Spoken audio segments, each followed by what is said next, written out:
Hello guys, welcome back to my channel. Welcome to finance market. Welcome to another video. Guys, इस video के अंदर आप लोगों को फ्यूचर रिटेल के बारे में बताने जा रहा हूँ। बेसिकली यहाँ पे आपको पता होना चाहिए कि फ्यूचर रिटेल और रिलायंस के बीच की जो डील है, इस डील को लेके अमेज़न ने जो रोकने की कोशिश करी थी, उसी को लेकर के फ्यूचर रिटेल के जो बियानी जी हैं, किशोर बियानी जी, इन्होंने फाइल किया था दिल्ली हाई कोर्ट में कि ये अमेज़ोन के रोके हमें मतलब अमेज़ोन को रोका जाए।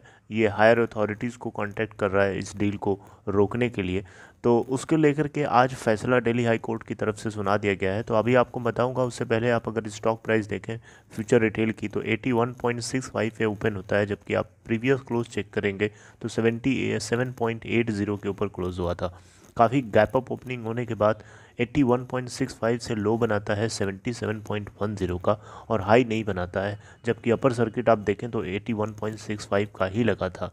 वही लोअर सर्किट 73.95 का लगा था, लेकिन 77.10 के लो तक ये आ पाता है, और अभी 78.65 के ऊपर करंटली ये ट्रेड हो रहा है, जो कि 1:13 का स्टेटस है। और अभी तक जो टोटल वॉल्यूम ट्रेड हो चुका है 90,20,769, और अभी ये करंटली 0.85 पॉइंट और 1.09% ऊपर ट्रेड हो रहा है, जबकि अपने प्रीवियस क्लोजिंग प्राइस के रिस्पेक्ट में मार्केट कैप देखें तो 4,273.20 करोड़ है। वही अगर आप लास्ट के डिलीवरी परसेंट अभी अगर आप देखेंगे तो 12 बजे तक का डिलीवरी परसेंट है 62.19%। और इसके अलावा अगर आप बीएससी के ऊपर वॉल्यूम चेक करेंगे तो वहाँ पे भी ज़बरदस्त तरीके से क्वांटिटीज़ बाई करी गई हैं, मतलब ट्रेड हुई हैं। 22,33,554 क्वांटिटीज़ ट्रेड हो रही हैं, और यहाँ पे 40% अभी ये बाइंग पेंडिंग ऑर्डर है, और 60% सेलिंग पेंडिंग ऑर्डर लगा हुआ है 1:14 के स्टेटस के ऊपर। ओके, अब बात करते हैं दिल्ली हाई कोर्ट से क्या फ़ैसला आया है। जैसा कि आप लोगों को पता है कि दिल्ली हाई कोर्ट ने किस बारे में डिसीजन निकाल किसके ऊपर वर्डिक्ट देना था।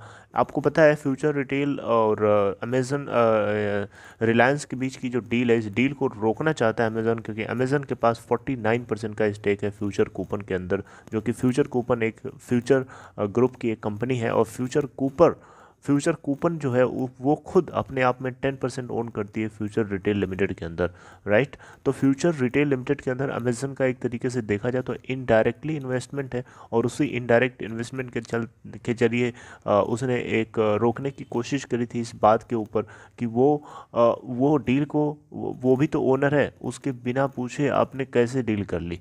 और आपने कॉन्ट्रैक्ट भी साइन किया था, यानी फ्यूचर रिटेल ने अमेजन के साथ फ्यूचर कूपन की जब डील हुई थी 49% की, तो उसके बीच में एक कॉन्ट्रैक्ट भी साइन किया था कि वो किसी भी ऐसे जो डायरेक्ट कॉम्पिटिटर हो अमेजन का, उसके साथ में वो किसी भी तरीके की डील नहीं करेगा।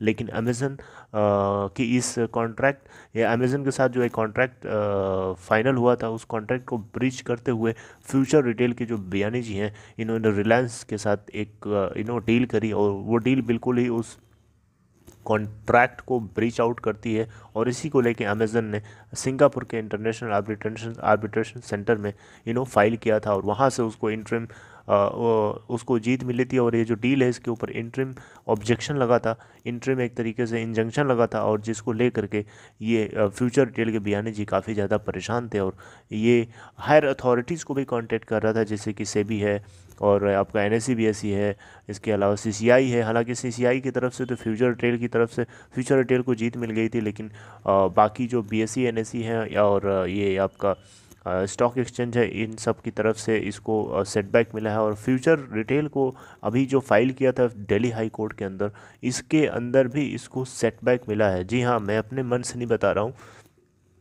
सॉरी टू से दैट, लेकिन अब सच्चाई है तो आपको बताना पड़ेगा ना। फ्यूचर रिटेल को यहाँ पे एक बहुत बड़ा सेटबैक मिला है, क्योंकि अमेज़न का फेवर लेते हुए यहाँ पे जो जज थी, उनका नाम है जस्टिस मुक्ता गुप्ता।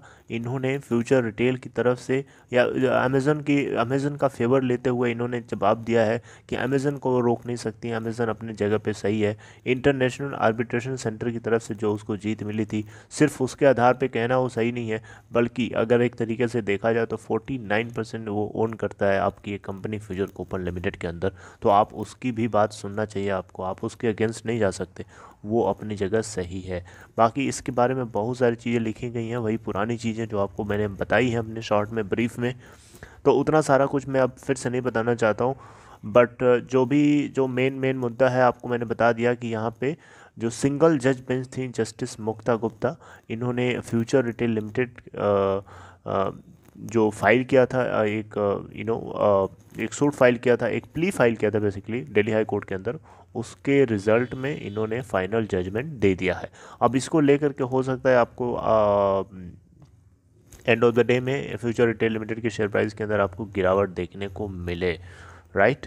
तो अभी ये करंटली 78.80 के ऊपर ट्रेड हो रहा है। तो ये इन्फॉर्मेशन थी, जैसा कि मैंने आपको अपडेट भी किया था लास्ट डे कि 21 दिसंबर के दिन आ सकता है फैसला दिल्ली हाई कोर्ट की तरफ से। तो आगे देखते हैं अब क्या सिचुएशन इमर्ज होती है और किस तरीके का पैटर्न देखने को मिलता है बियानी जी की तरफ से और मुकेश अंबानी की तरफ से, एंड सिचुएशन देखने वाली होगी। जाकर जैसा कुछ होगा मैं आपको डेफिनेटली अपडेट करूंगा गाइस। तो आपको क्या करना है, इस चैनल से जुड़े रहना है, कांटेक्ट में रहिए, इससे कनेक्ट कर लीजिए अपने आप को इससे। उसके लिए आपको इसको सब्सक्राइब करके बेल आइकन को हिट कर लेना है, उससे आपको नोटिफिकेशंस मिलती रहेंगी। और दूसरी चीज़ ये है कि अगर आपको डीमेट या ट्रेडिंग अकाउंट ओपन कराना है, अगर आप इंटरेस्टेड हैं, अगर आप नए हैं या किसी ऐसे को जानते हैं जो नया है, तो डिस्क्रिप्शन बॉक्स में आपकी हेल्प के लिए एक लिंक ड्रॉप किया गया है, उस लिंक को क्लिक करके आप स्टॉक के अंदर अकाउंट सिंपल तरीके से ओपन करा सकते हैं। So see you guys next time in next video. Till then, take care of yourself. Goodbye.